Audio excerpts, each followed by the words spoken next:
Hey guys, welcome back with the topic of oxides, which we have already started.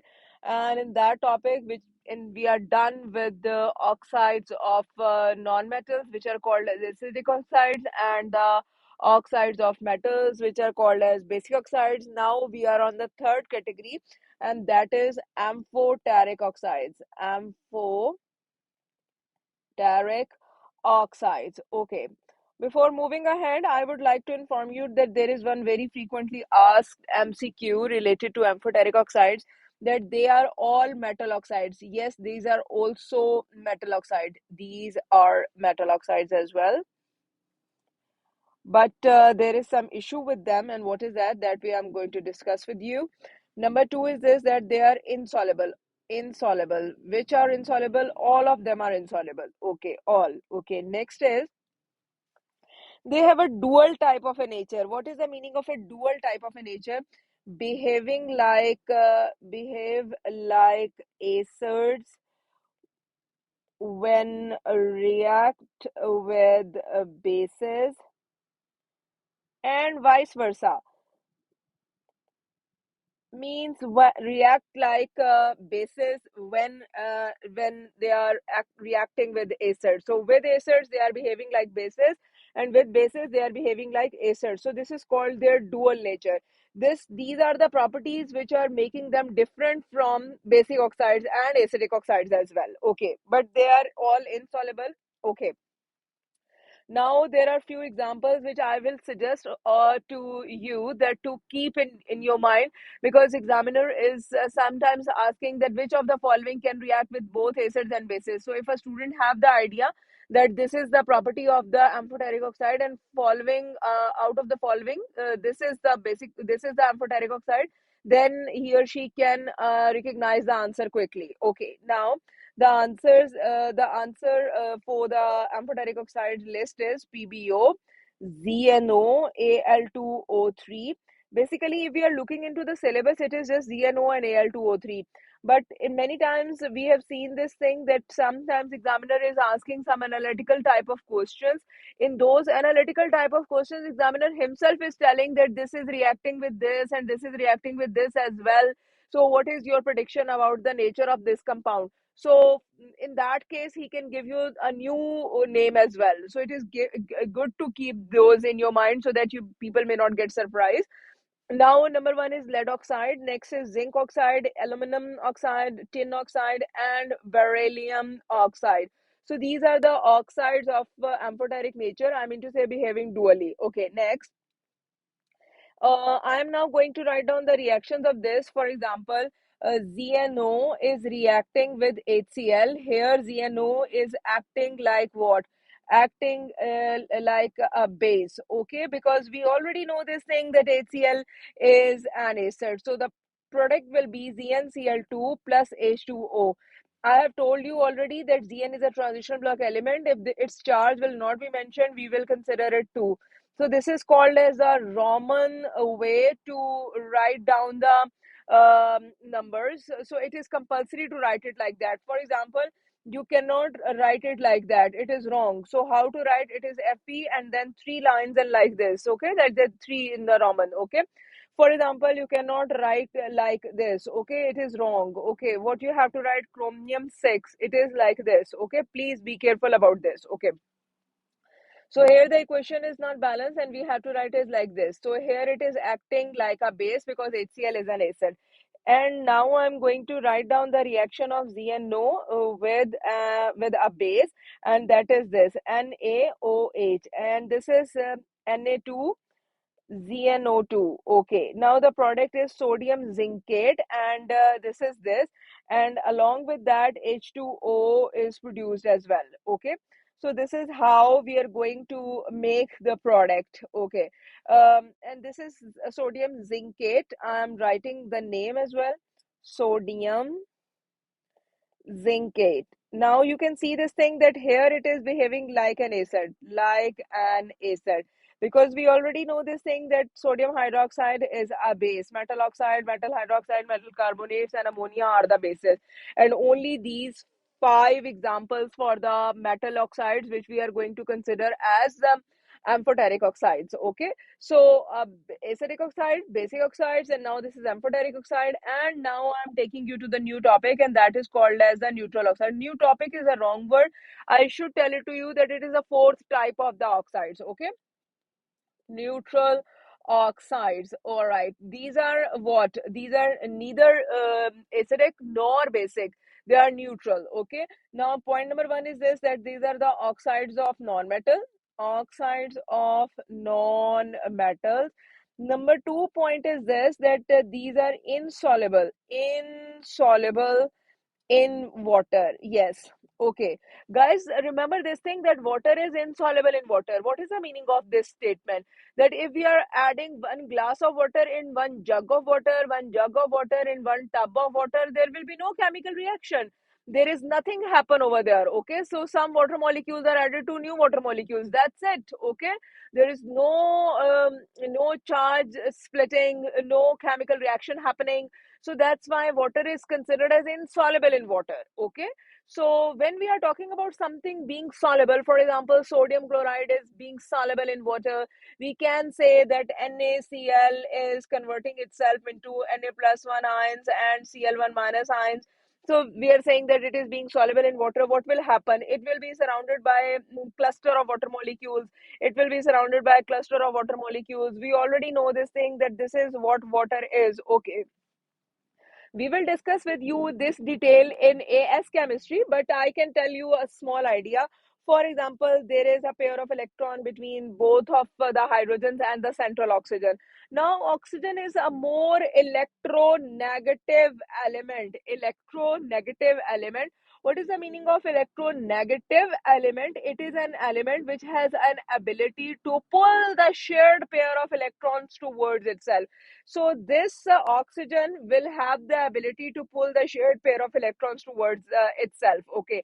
Now, how we will know this thing, that which element is an electronegative element and which element is not an electronegative element or lesser in electronegativity? Yes, there is a small numbers, you may say, on which the electronegativity is measured.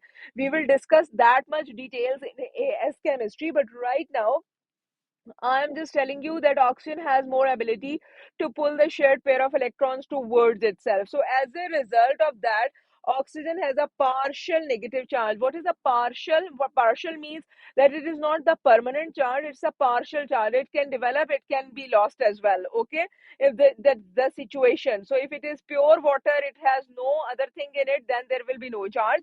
But for example, sodium chloride is, you may say, no charge means when it is pure water, there is no charge means that it is basically not reacting with something. No doubt over there in the pure water, even oxygen is pulling the shared pair of electrons. So wo charge jo hai, it is developing and it is breaking. It is developing and it is breaking. The charge which is going to develop on oxygen, it is developing at a moment and then lost and then develop and then lost. But which charge will be developed on oxygen? It will be always partial negative charge. Okay, and as a result of this, it will be partial positive and it will be partial positive. Now, water will surround Na, because it has a charge of +1 from the side of the negative, this oxygen. Okay, oxygen will be pointed towards that, and as a result, remaining hydrogens will be here and oxygen will be here. Okay, because it is the negative and the positive attraction. Na? But in case of Cl, basically, you may say it is like this in case of Na,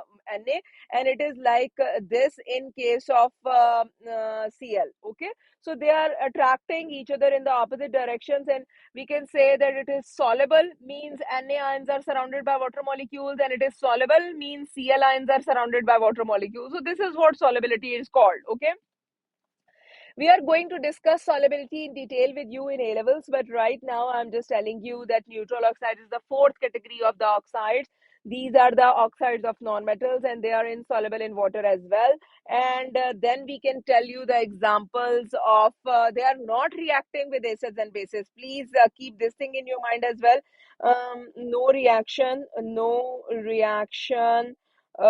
with acids and bases. Okay, then there is another thing, and that is, what are those? For example, carbon monoxide, for example, nitrogen oxide. For example, you may consider H2O and H2O2. These are the only examples. Yes, you need to keep these. Guys, please keep this thing in your mind that CO2 is an acidic oxide, okay? Whereas NO2 is an acidic oxide as well. CO and NO are the neutral ones, okay? Please keep these all stuff in your mind, okay?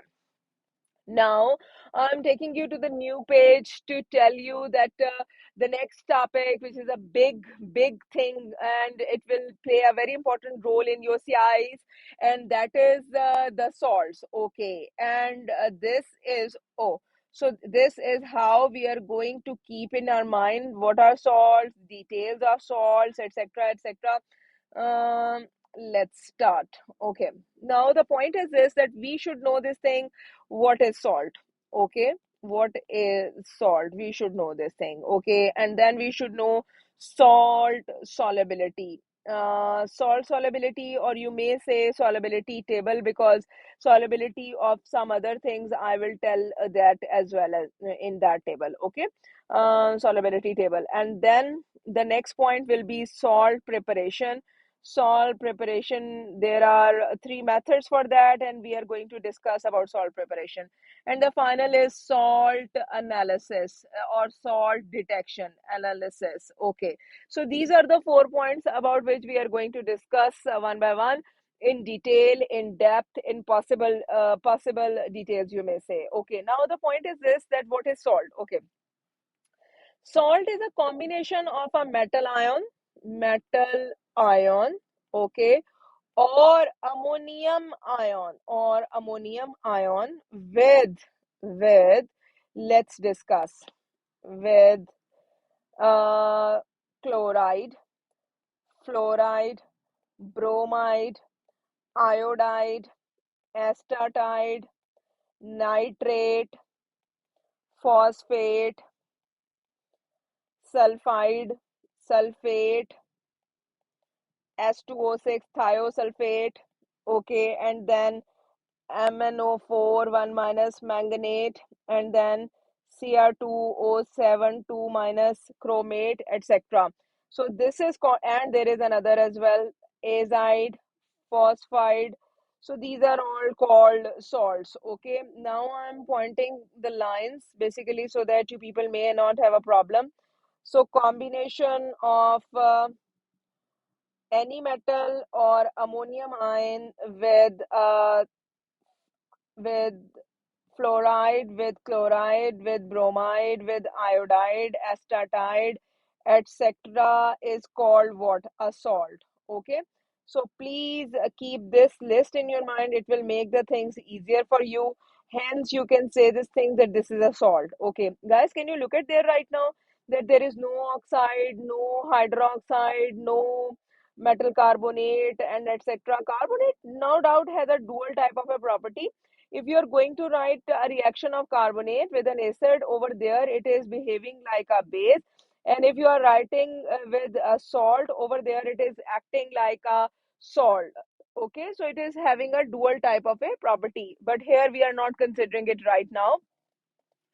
So this is a big list of salts, you may say. Combination of any metal ion or ammonium ion with any of these is called a salt. Okay, now I am changing the board to the next property, and that is called as salt solubility. Okay, you may say it solubility table.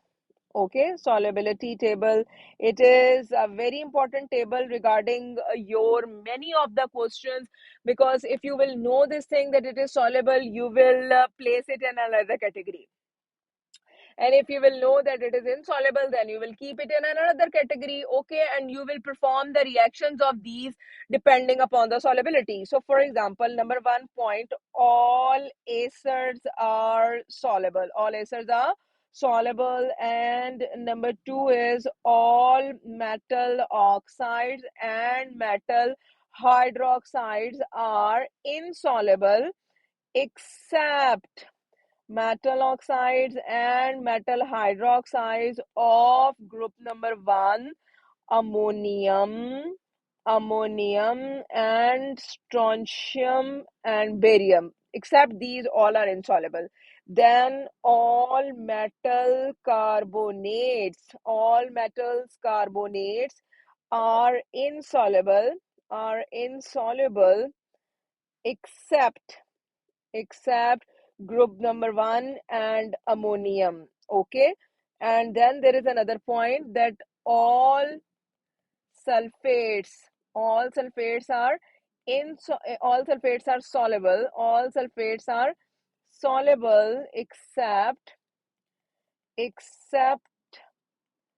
lead sulfate, barium sulfate, calcium sulfate. Okay, and then all chlorides are soluble except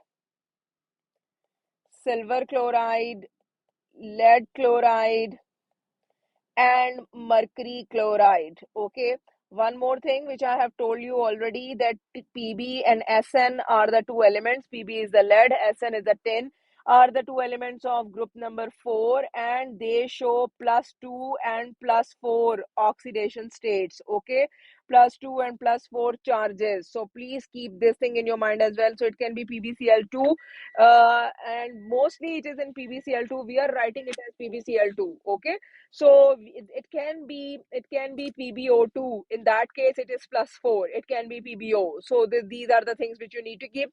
So all acids are soluble, all metal oxides and metal hydroxides are insoluble, all metal carbonates are insoluble except group number 1 and ammonium. All sulfates are soluble except these, all chlorides are soluble except these, and there is another point. All phosphates are insoluble except group 1 and ammonium. And the final point is all nitrates are soluble without any exception. Okay, no exception. Okay, so please keep this list in your mind because it is quite helpful.